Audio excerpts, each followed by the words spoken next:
Hi everyone, Intuitive Kathleen Miller here, and I want to share today 3 tips on intuitive dating and how to become more intuitive if you are in the dating scene and wanting to really have a heads up about what's really going on. Oftentimes it's such a bummer when people are just playing games and not really being themselves and fabricating or just all the nonsense that you guys know that's going on out there. And so having an intuitive advantage, part of the readings that I do, whether somebody's dating a few people or maybe they have a couple people that they know but they're kind of curious about with being able to pursue a relationship, I do have the ability to go in and look at how the compatibility matches are from an energetic standpoint.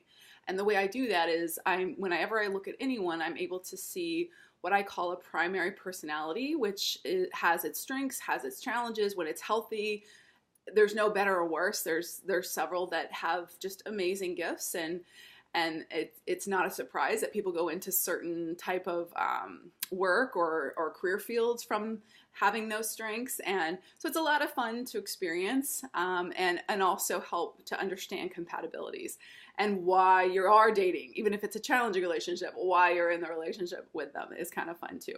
But tips for you to start, just basic, easy tips for when you go out.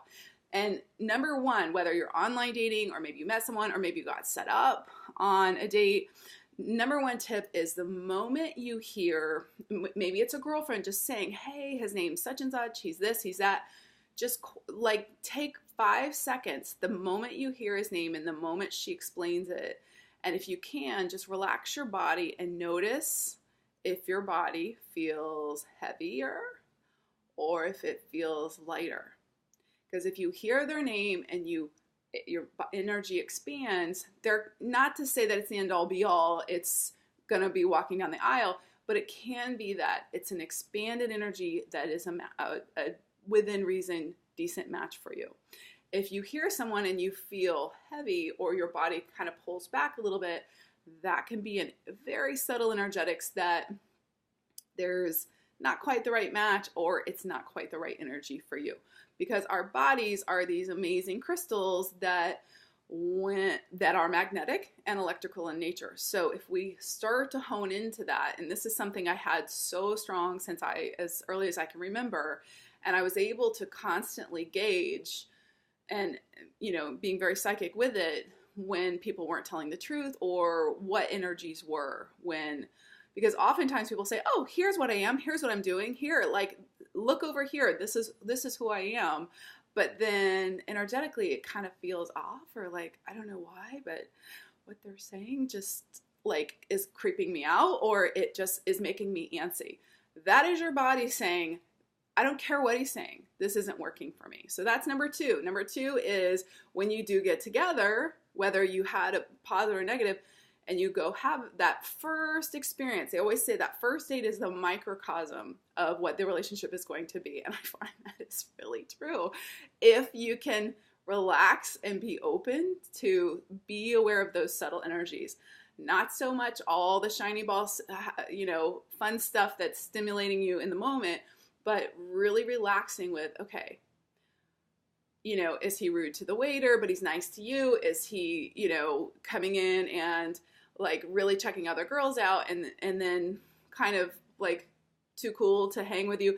Noticing these subtle little choices of behavior, but also when he's saying one thing and then acting another right in front of you, letting those awarenesses that a lot of times I've heard this with clients, but also in my own experience where, wow, I did see that in the beginning.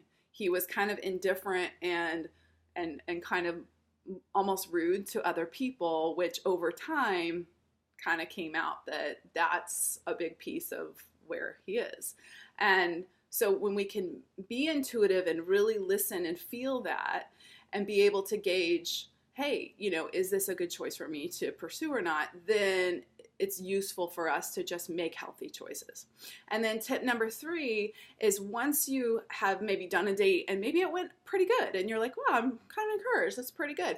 And then he either doesn't call or calls, you don't want to project into what that means. A lot of times, people are projecting what's happening, what's not happening, and it's not always accurate.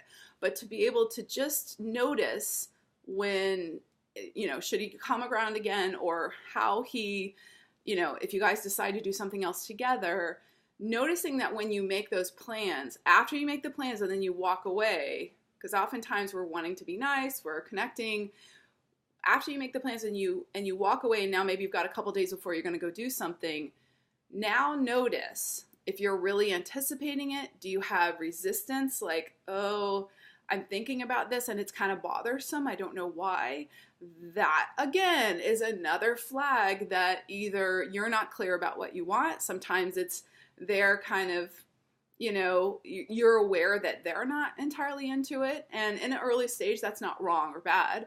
But again, all of these little subtle intuitive clues can help you to be more aware while you're evaluating along the way, so that when, it comes to starting to invest emotional energy and, the time it takes to date and everything, you're able to just make better choices that are healthier and really honor you and work for you. Because that's what I want for all of my clients. I want them to be empowered in their relationships, finding the highest compatible soul match, and being able to really just be happy and have fun with it. Because you're not wrong.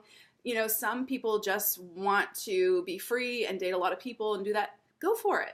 If you're happy and that feels good for you and that resonates, then by all means do what feels good. But it's watching those subtle things along the way that it helps you to understand yourself more in relationships, be clear about what you want as you kind of, go on through the experience of it, and then ultimately get to the highest compatible soul match for you. So I hope this is helpful for you. If you want to learn more about doing a consult or a session with me on, helping to develop and hone this skill better for you, please check out my website at intuitivelifestylesuccess.com.